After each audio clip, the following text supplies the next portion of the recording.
अस्सलाम वालेकुम दोस्तों, उम्मीद करता हूँ तमाम लोग खैरियत से होंगे। अल्लाह ताला के फज़ल व करम से हमारा जो पहला वीक था ऑनलाइन सेशन का वो बहुत अच्छे तरीके से जो है वो गुज़र गया और 5 टॉपिक्स जो कि पिछली वीडियो में मैं आपको बता चुका था कि हमने कवर करने हैं और वो हमने तमाम टॉपिक्स कवर किए। अब हमारा सेकंड वीक है आज मंडे से यानी कि सेकंड वीक हमारा स्टार्ट है ऑनलाइन सेशन का डिस्क्रिप्टिव टेस्ट के एमओडी के। तो अभी जो है जो लोग पूछ रहे हैं कि दूसरे वीक का जो है वो क्या सिलेबस होगा, तो उनके लिए मैं वीडियो बना रहा था, तो मैंने कहा कि साथ ही आपको थोड़ा-सा सार्क के बारे में भी बता दिया जाए, क्योंकि बेसिकली मैं आपको जो है ना पाकिस्तान के रिलेशंस करवाना चाह रहा हूँ। जो मतलब इस वीक में हम कवर करेंगे, तो रिलेशंस हम कवर करेंगे और साथ ही सार्क जैसे कि मैंने बताया कि ऑर्गेनाइजेशंस भी आती हैं और लास्ट टाइम पीएमएस, सीएसएस के किसी पेपर में सार्क का आया भी है, तो ये भी एक इम्पोर्टेंट क्वेश्चन था। तो इसलिए मैंने कहा कि सार्क भी आपको थोड़ा-सा ना साथ में कवर करवा दूँ। अच्छा, सबसे पहले तो आप ये देख लें कि आपके लेक्चर्स कितने हैं। इस वीक इंशाल्लाह आपको 5 की जगह मैं 6 लेक्चर्स जो है ना वो डिलीवर करूँगा इंशाल्लाह। तो उसमें सबसे पहले तो ये आपको जाना-पहचाना सा आपका अपना मुल्क नज़र आ रहा है। हमारा प्यारा-प्यारा पाकिस्तान आपको नज़र आ रहा होगा। तो ये पाकिस्तान है और जैसा कि मैंने बताया कि पहले जो है ना एमओडी के पेपर में वो रिलेशंस भी पूछता है, ठीक है? मतलब पाकिस्तान के रिलेशन पूछ लिए उसने किसी भी दूसरी कंट्री के साथ। पाकिस्तान अब यहाँ पे है, अब इसके देख लेते हैं हम यहाँ पे थोड़ा-सा ना वो ड्रॉ करके क्या बोलते हैं उसको डायरेक्शंस ड्रॉ करके ना। अब ये जो डायरेक्शन है ना इसको ड्रॉ करने का अगर किसी को तरीका नहीं आता तो ये बड़ा आसान सा तरीका है। न्यूज़ आपने एक वर्ड याद रखना है न्यूज़, ठीक है? ये आपने देख रहे हो, ये एक ज़ेड मैंने उल्टा सा ज़ेड एन है बेसिकली थोड़ा-सा तिरछा करके बनाया है। तो ये एन हो गया, ये ई हो गया, ये डब्ल्यू और ये एस। इस तरह ये न्यूज़ बन गया। यहाँ पे हम इसे लिख देंगे अब एन ई डब्ल्यू एस, ठीक है? तो इस तरीके से आप ये डायरेक्शंस ड्रॉ कर सकते हैं और अब हम देखेंगे कि पाकिस्तान की कौन से डायरेक्शन में कौन-सा कंट्री है और हमने उसके रिलेशन करने हैं। अब पाकिस्तान का सबसे पहले तो सबसे बड़ा दोस्त ही समझ लें, दोस्त दुश्मन जो भी, ठीक है? तो वो इंडिया है, हमने इंडिया के साथ रिलेशन करने हैं पाकिस्तान के और दूसरे नंबर पे पाकिस्तान के अफ़गानिस्तान के साथ हमने रिलेशन करने हैं। अफ़गानिस्तान के साथ बड़े पुराने ताल्लुकात हैं पाकिस्तान के और क्लैशेस भी बड़े पुराने हैं। आपको पता होना चाहिए कि जब यूनाइटेड नेशन की मेंबरशिप के लिए पाकिस्तान ने जो है वो एप्लीकेशन दी, तो वो वाहिद मुल्क था अफ़गानिस्तान जिसने इसके खिलाफ वोट दिया था कि पाकिस्तान को मेंबर नहीं होना चाहिए यूनाइटेड नेशन का। ख़ैर 2 कंट्रीज़ हो गई हैं, तीसरी ये आपको थोड़ा-सा जो पार्ट नज़र आ रहा है ऊपर से, तो ये वाला जो सारा पार्ट है ना यहाँ से स्टार्ट होता है ये, ठीक है? ये मैं आपको करने लगा हूँ, यहाँ से ये ऐसे स्टार्ट हो रहा है और ये ऐसे आगे तक सारा जा रहा है।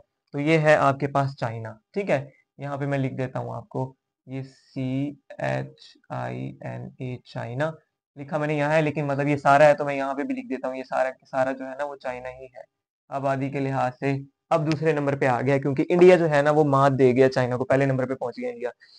अच्छा जी, इंडिया, चाइना, अफ़गानिस्तान और ये थोड़ा-सा मैंने बनाया है क्योंकि ये सार्क की कंट्रीज़ में शामिल नहीं है, इसलिए मैंने इसको थोड़ा-सा ड्रॉ किया, लेकिन पाकिस्तान का हमसाया मुल्क तो है ना, रिलेशन तो ईरान के साथ भी है ना, तो इसलिए ये ईरान के साथ भी हमने करने हैं, ठीक है?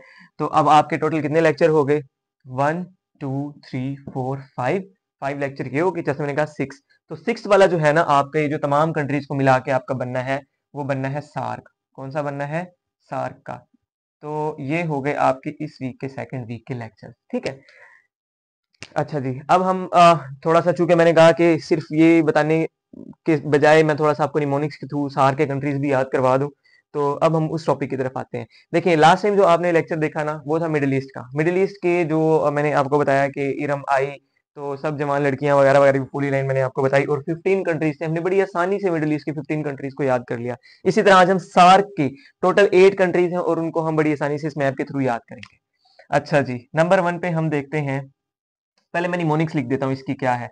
निमोनिक्स ये है कि जब आप लोग पाकिस्तान में एमबीबीएस करते हैं, तो उस एमबीबीएस के लिए आपको बड़ा ही पेन उठाना पड़ता है, बड़ी ही हार्डशिप्स बेयर करनी पड़ती हैं पाकिस्तान में, अगर आप एमबीबीएस के स्टूडेंट हैं या एमबीबीएस करना चाहते हैं और बड़ा मुश्किल है यहाँ पे एडमिशन जो है वो हासिल करना, तो इसलिए पेन का वर्ड जो है ना मैंने यूज़ किया। मैंने नहीं बल्कि एक यूनिवर्सल पहले का बनाया हुआ है, ये मेरा बना हुआ नहीं है, एमबीबीएस पेन। तो इसके अंदर आप अगर देखें तो 8 आपको टोटल वर्ड्स नजर आ रहे हैं 1 2 3 4 5 6 7 एंड 8। तो अब हम देखते हैं ये 8 कंट्रीज, ये मैंने जो मैप ड्रॉ किया है ये किस तरह यहाँ पे 8 कंट्रीज जो हैं वो बनते हैं। अब देखें कुछ के नाम तो ऑलरेडी आ गए, मैंने आपको ऑलरेडी बता दिया कि ईरान जो है वो हिस्सा नहीं है सार्क का। तो यहाँ से हम स्टार्ट करते हैं एम से। एम सबसे पहले ये आपको थोड़ा सा जजीरा नजर आ रहा है ना, अभी ये देखें, ये मैंने ना थोड़ा सा मेरे पास व्हाइट बोर्ड का वो आता नहीं है ना कैमरे में, इसलिए मैंने थोड़ा सा मालदीव को ऊपर करके बना लिया। ये मालदीव ने थोड़ा सा नीचे होना था, ठीक है।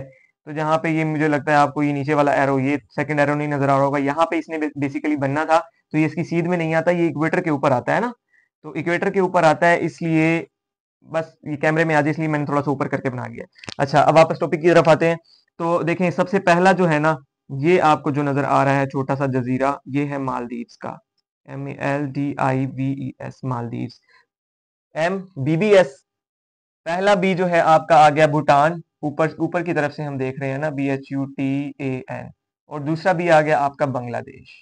ठीक है, बांग्लादेश जो है वो पाकिस्तान का पार्ट था पहले, और फिर ये 1971 में हम लोगों से अलग हो गया। एस एस से ये आपका यहाँ पे आया हुआ है श्रीलंका, SRICLANKA, श्रीलंका। पी से पाकिस्तान ऑलरेडी मैंने लिख दिया है, ए से अफगानिस्तान भी ऑलरेडी लिख दिया है, आई से इंडिया भी लिख दिया है, एन से एक कंट्री रह गया और वो हमारा क्या है, नेपाल। वो मैं यहाँ पे आपके सामने लिख देता हूँ, ठीक है। तो ये हैं जो कि 8 मेंबर्स हैं, किसके, south Asian association for regional cooperation के। अब देखिए मैं डिजिट वो डालता जाता हूँ, नंबरिंग जैसे मैंने वहां डाली है, 1 BBS, ये 2 भूटान 2 हो गया, बांग्लादेश 3 हो गया, एस श्रीलंका ये 4 हो गया, 5 पे पाकिस्तान ये 5 हो गया, उसके बाद अफगानिस्तान 6 हो गया। अच्छा, अफगानिस्तान जो है ना, जब सार्क बनी थी तो तब ये इसका मेंबर नहीं था। अफगानिस्तान ने जो है 2004 में ऑब्जर्वर स्टेट बना, और 2007 में जो है ना इसको मेंबरशिप मिली इंडिया की जो है वो हेल्प की वजह से, ये भी सार्क का मेंबर बन गया। तो 6 हो गए हैं, आई से इंडिया 7 नंबर पे, और लास्ट पे आ गया 8 पे नेपाल। तो ये था निमोनिक्स के थ्रू किस तरह आपने याद करना है सार्क का, साउथ एशिया का। सार्क तो वो अलग से टॉपिक है ना, वो तो इसकी ऑर्गेनाइजेशन बनी साउथ एशिया की, इसको कहते हैं। तो यहाँ पे मैं लिख देता हूँ अलग से ना, कि ये है बेसिकली जो हमने साउथ एशिया का मैप, साउथ एशिया का मैप हमने ड्रॉ किया है, और उसकी कंट्रीज को हमने याद किया है किसके थ्रू, निमोनिक्स के थ्रू, ठीक है। अच्छा जी। अच्छा हाँ, ये मैंने एक लाइन लगाई हुई थी, आपको ब्लू से नजर आ रही होगी, ये मैंने इसलिए लगाई थी कि पाकिस्तान का जो मैप है ना, वो बेसिकली ये ब्लैक वाला है ना, ये है, ठीक है। लेकिन 2019 में जब इंडिया ने कश्मीर का जो था आर्टिकल 370 वो उसको किया, खत्म किया, तो उसके बाद जो है ना ये परमानेंट हिस्सा बन गया, जो ब्लू वाला है ना इंडिया का। तो अब ये वाला जो सारा एरिया है ना, ये है किसके अंडर, ये वाला सारा अब इंडिया के अंडर है। और यहाँ पे जो ये है, ये वाला कश्मीर जो है ना, ये वाला हमारे पास है। मतलब ये टोटल कश्मीर की स्टेट थी ना, जीबी जो है गिलगित बल्तिस्तान वो भी इसका हिस्सा है, और एजे के जो आजाद जम्मू कश्मीर है वो जो हमारे पास है अभी वो, और थोड़ा सा हिस्सा चाइना के पास भी है कश्मीर का ना, ऊपर वाली साइड पे। तो हमारे तो खैर उनके साथ वो हो गए थे मसाइल हल, लेकिन अभी इंडिया के और मतलब बाउंड्रीज को लेके, लेकिन इंडिया और चाइना के अभी तक कुछ मसाइल चल रहे हैं, तो इनकी जंग शंग भी हुई है, सीनो इंडिया वॉर। अच्छा, और मैं आपको इसमें क्या बताना चाह रहा था, सार कंट्री है, खैर इसका आपको अलग से जो है वो लेक्चर भी मिल जाएगा। सार्क बेसिकली जो है ना, वो आइडिया था किसका, वो था जनरल जियाउर रहमान का, जनरल जियाउल हक नहीं, जनरल जियाउर रहमान। वो प्रेसिडेंट थे बांग्लादेश के।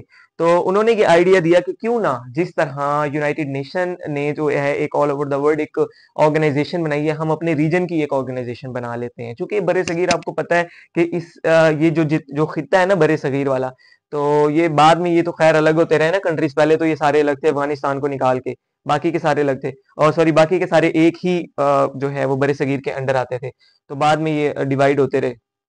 तो इनका जो कल्चर है ना, वो मोस्टली सेम है, कल्चर भी और भी काफी चीजें हैं जिसमें वो आपस में जो है ना उनके रवाबित हैं। तो जनरल जियाउर रहमान साहब ने कहा कि क्योंकि हमारे पॉलिटिकल, सोशल और इकोनॉमिकल इश्यूज जो हैं वो सॉल्व होने चाहिए, तो ये वाला जो रीजन है हम इसका एक अलग से एक ऑर्गेनाइजेशन बनाते हैं, और यहाँ पे हम जो है ना आपस में फिर ताल्लुकात जो है ना वो इसकी बिना पे हमारे अच्छे हो जाएंगे। लेकिन अब इंडिया और पाकिस्तान जो है, ये दो मेन कंट्रीज हैं जो कि सार्क के भी मेन कंट्रीज हैं, और वैसे भी बड़े सगीर में साउथ एशिया में मेन कंट्रीज हैं। तो इनके जो इनका जो चलता है कश्मीर इशू को लेके इशू चलता है, तो उसकी वजह से ये जो सार्क है ना ये कामयाब नहीं हो सकी 2016 के बाद। 2016 में बल्कि होना था इसका, इस्लामाबाद में जो है ना वो समिट होनी थी इसकी लास्ट, लेकिन वो नहीं हुई थी। पुलवामा अटैक हो गया था। तो इस तरह की जो है ना वो चीज़ें हैं जिसकी वजह से इंडिया और पाकिस्तान जो 2 मेन कंट्रीज़ हैं, अब जब इनकी आपस में नहीं बन रही है तो किस तरह वो सार्क को आगे लेके चलते हैं। खैर अभी ये डोरमेंट है सार्क, फिर भी हमने इसको कवर करना है क्योंकि ये एक इम्पोर्टेंट टॉपिक है।